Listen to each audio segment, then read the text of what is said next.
Namaste Gurukulians, this is Rajni Arora. I hope you are fit and fine and studying well along the videos which we are sending to you. Today we are going to continue our chapter, the Delhi Sultan. Okay, this is our part 5th and we have done with the part 4 in our previous video. In the last lecture we discussed early look administration and consolidation under Khiljis and Tughlaqs. It means we discussed that the administration process, administration system and consolidation process at the time period of Tughlaqs and Khiljis. Okay, what was the administration process at that time? What was the consolidation system, consolidation process at that time period of Tughlaqs and at the time periods of Khiljis. In this we will discuss the role of slaves. Okay. Next we will discuss Iqta system and taxes. Okay. Third we will discuss chieftains and their fortifications.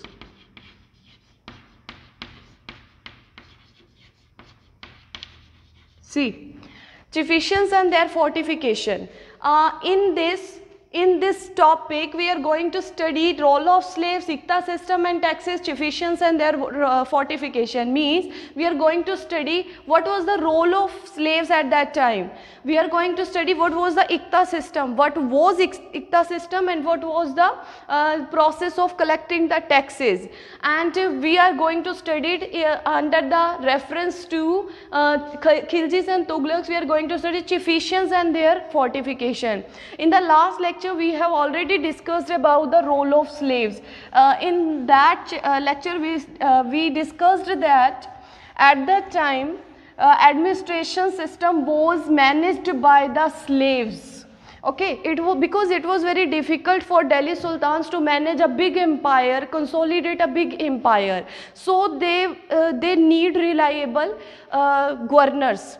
Okay, and they appointed slaves rather than aristocrats to own the political positions for consolidation the big empire. Okay, now we are going to study Iqta system. Iqta system and tax. Okay. Now we are going to study the Iqta system and tax in the reference to Khilji and Tughlaqs. What was the Iqta system and taxes at the time period of Khilji and Tughlaqs? Firstly, we will discuss what was Iqta system, what was the process to collect the taxes and what type of taxes, okay, were there at that time. And now what is Iqta system? A complete kingdom was divided into different territories. Okay, why I am writing here? I am writing G here because for the governor. Okay, for the word governor. Complete kingdom was divided into different territories. These territories was called Iqta. Okay, now you are getting what is mean by Iqta. Kingdom was divided into different territories, and these territories, this area was called Iqta at that time, and the land owner were called Iqtadar. Land owner were called Iqtadar or Mukti. Okay, now you are getting what is mean by Iqta and what is mean by Iqtadar. The land which is divided into different territories, that is called Iqta. The land owner was called Iqtadar or Muktis. We will discuss it again. A governor is appointed on these each territories. A governor is appointed on each territories. That governor is called landowner and that person is called Iqtadar or Mukti. Okay, or we can say military commander was appointed. I am writing here. Military commander were appointed as Iqtadar or Mukti. Okay, who was that person? That person who was appointed on the position of Iqtadar, that was military commander person. Okay, now we will see what was the duties of Iqtadar or Mukti. I am writing here duties of Iqtadar.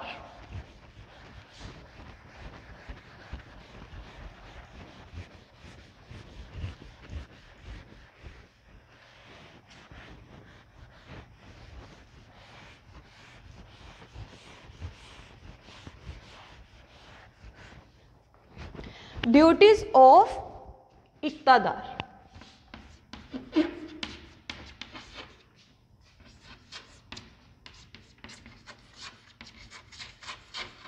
Duties of Iqtadar or Mukti. First, the first duty was lead military campaign.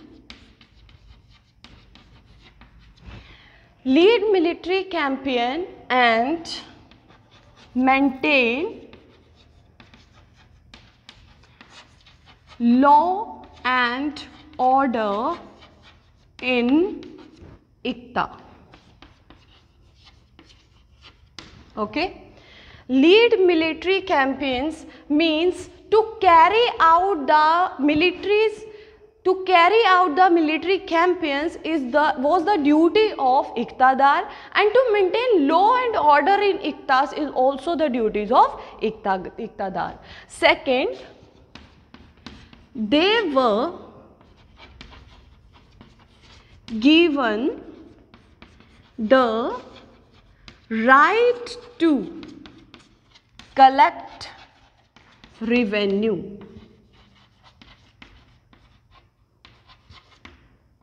They were given the right to collect revenue from the people. Okay, it was also the duty of Iqtadar. Iqtadar had to collect the revenue from the people at that time, and when they collect the revenue, they paid salary to the soldiers from this revenue. Okay, I am writing here, they paid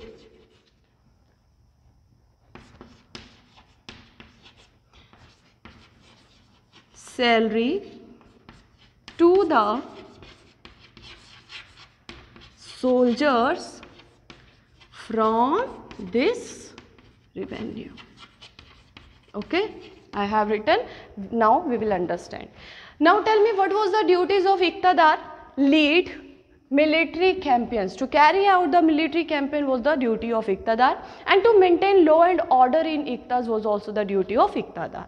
Second thing, they have to collect the revenue from the people, okay, from the territories, that was also the duty of Iqtadar. And when they collect the revenue, they paid the soldiers, soldiers who were serving there, who was giving services for them. They paid salaries to the soldiers from that revenue which they collected from the people. Okay, now we will see, when Iqtadar was when they become Iqtadar, then the control over Iqtadar was also necessary. See,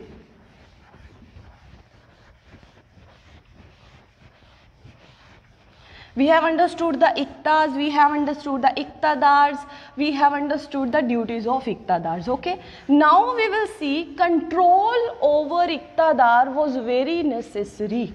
Okay, I am writing here, control over Iqtadar was very much required. Control over Iqtadar was very much required.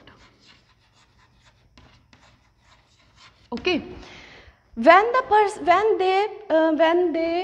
Delhi Sultans appointed some person as a Iqtadar, so they feel that, they felt that there should be control on the Iqtadar also. Okay, so what type of control they are talking about? First, the offices was not heritable. What type of control they require? So first, their offices was inheritable.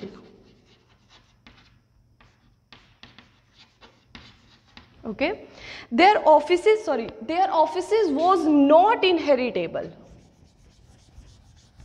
Was not inheritable.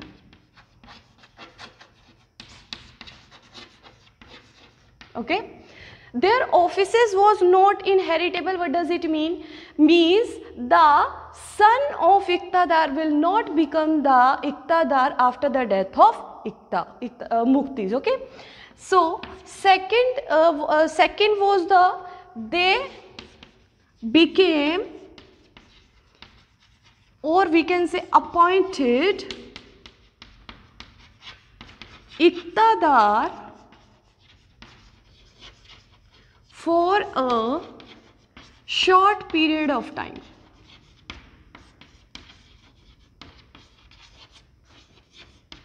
Okay, why these control were necessary?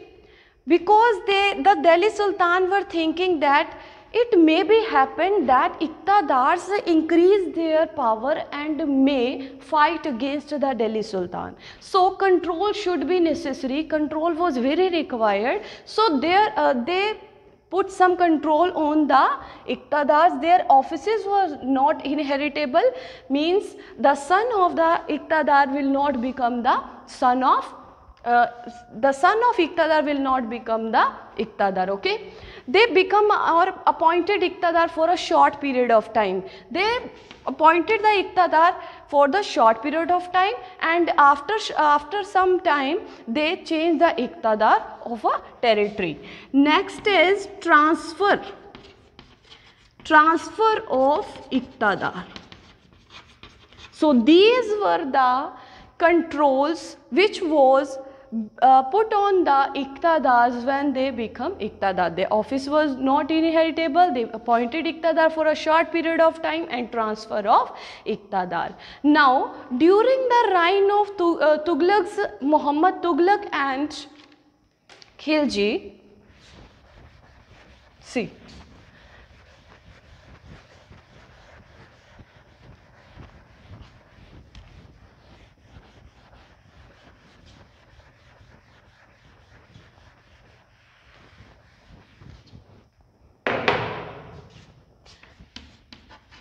during the reign of Muhammad Tughluq and Alauddin Khilji, this system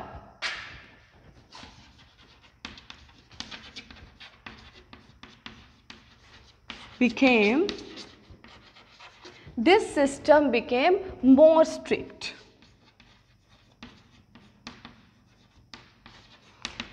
We have discussed the Iqtadar, we have discussed the Iqtas, and we have discussed duties of the Iqtas, we have discussed the control over Iqtas, was why the control was very necessary. Now we are discussing the reign of Muhammad Tughluq and Alauddin Khilji. During the reign of Muhammad Tughluq and Alauddin Khilji, this system was became more strict. Why it became more strict and how it became more strict?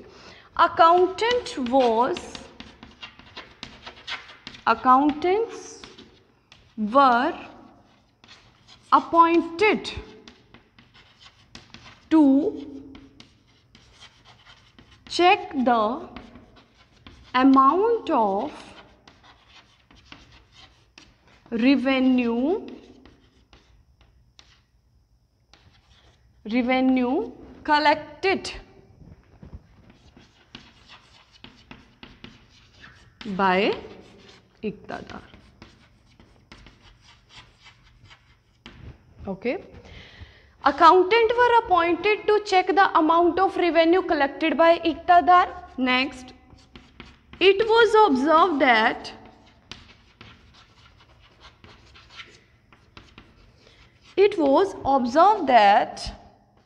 Iqtadar collect only those taxes which was prescribed by the state. See, accountants were appointed to check the amount of revenue collected by Iqtadar. When the Iqtadar collected the revenue from the people, then they have to tell all the record to the accountant, who was appointed by the Delhi Sultans at the time period of Tughlaq and Muhammad Tughlaq and Alauddin Khilji. They have to give each and every information about the revenue to the accountant which is appointed. Okay. It was observed that Iqtadar collect only those revenue which is prescribed by the state, means the revenue which is prescribed by the government, only that revenue Iqtadar can collect, not more than any revenue. Okay. So these were the, we were talking about the reign of Tughlaq and Muhammad Tughlaq and Alauddin Khilji. Okay. So now we will see what type of taxes, people have to pay at the time period of Muhammad Tughlaq and Alauddin Khilji.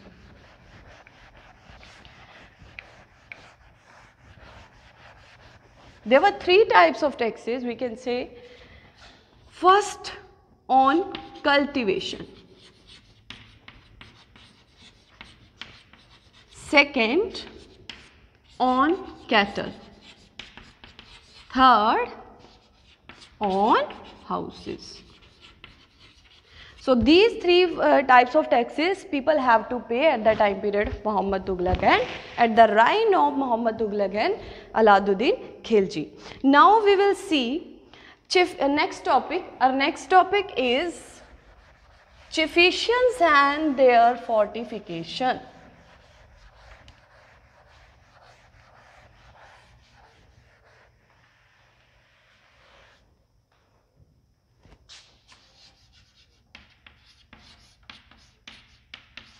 Chieftains and their fortification. Okay.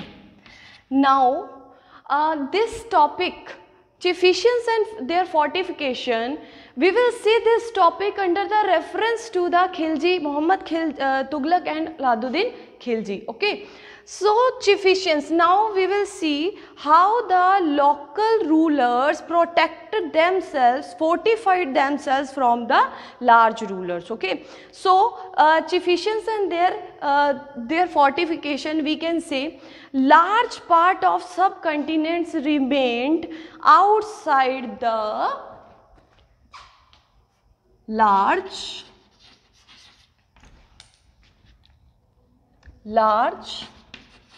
part of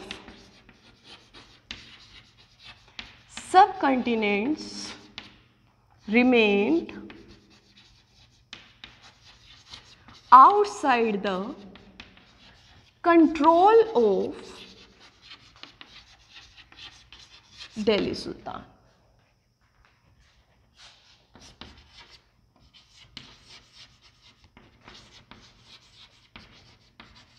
Okay.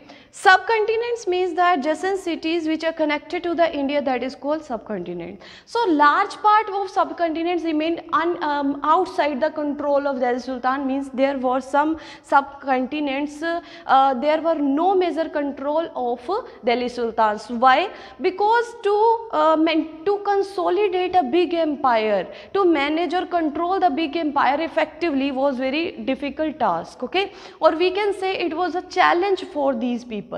So large part of subcontinent remained outside the control of Delhi Delhi Sultans. So what was the reason? What was the reason behind it?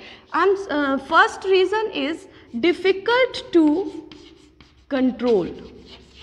Difficult to control. We have already discussed that why it was very difficult, because to control a big empire was a difficult task for Delhi Sultan. So this was the reason that subcontinents remained outside the control of Delhi Sultans. So next reason is distant provinces like Bengal asserted independence. Second is distant provinces like Bengal asserted independence.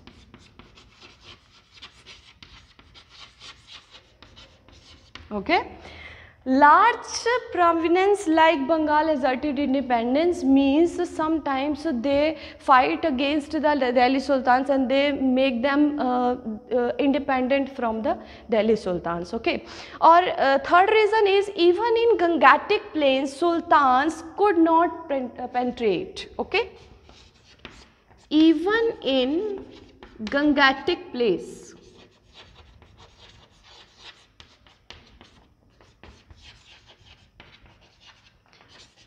sultans could not penetrate. Penetrate means ghusna, to enter. Okay. Gangatic plains means the place where Ganga flows. So that place was forested area. So because it was forested area, so it was very difficult for sultans to penetrate, to enter these places. So local chieftains used to took help of these Gangatic plains and protect themselves in these places. Okay, so we can say local chieftains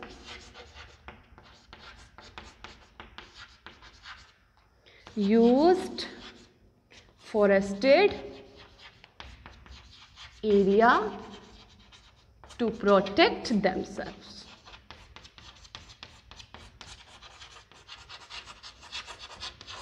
Okay, are you getting the topic? Chieftains and their fortification. We'll revise it again.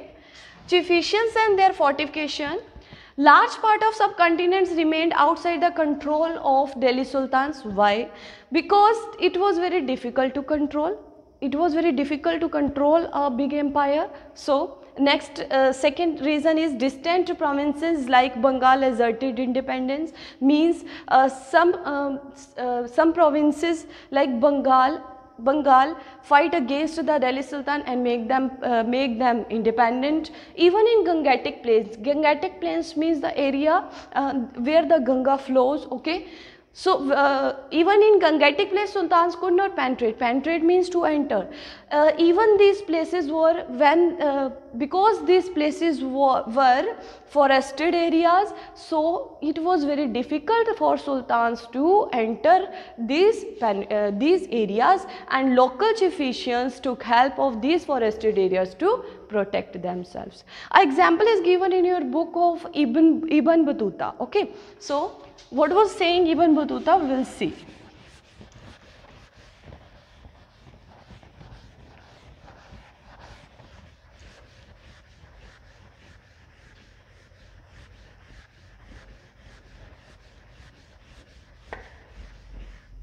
See,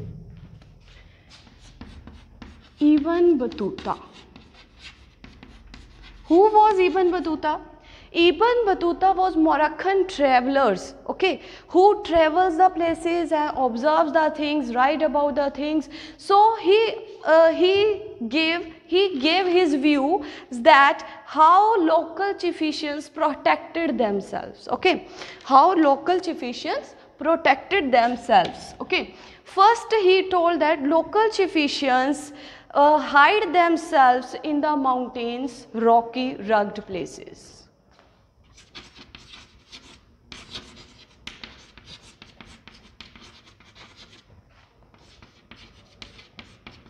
protected themselves in mountains, rocky and rugged places.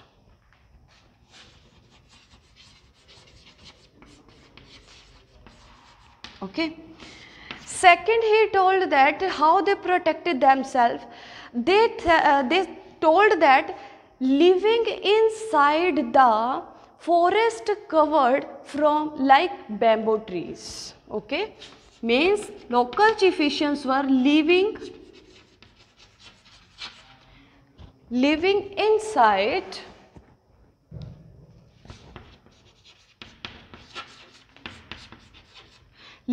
inside the forest areas like bamboo groves. Bamboo groves are the trees which are highly covered from the trees. So these were the trees where they protect themselves. So these views were according to the Ibn Battuta. Ibn Battuta gives some views to how they protect themselves. Now a difference is given in your book in Muhammad Tughluq and Aladdin Khilji. You have to read the differences. You will be able to understand what was the differences, because we have understood all the thing, each and everything. Okay, so this was all about the Delhi Sultan. This was our last lecture. Keep watching and stay home, stay safe. Thank you.